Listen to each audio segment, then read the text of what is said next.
I so love a good hack.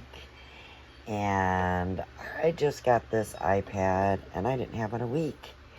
And this hinge right there broke.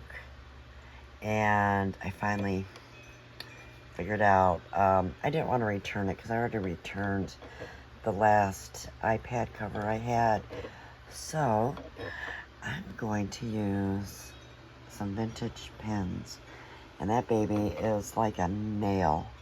And what I do is, I already have one sticking in there. Just because I didn't want to fiddle. And then here's the other one. And why I'm using it, because it has that little flat head on the top. And it'll slide in here.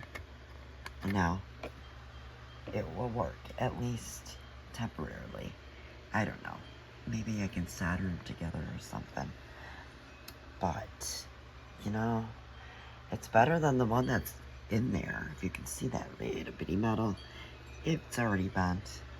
So these babies, these old vintage pins are just, they're amazing. They're like nails. There's an old one. They don't bend. It's like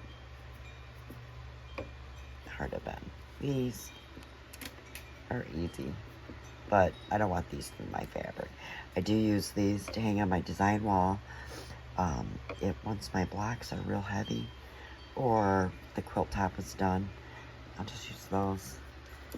And there's the old ones we probably got when we were in home ec class. But anyway, there's so much love for a great hack, and I'm a happy girl now that I can stand up my iPad. Take care, y'all.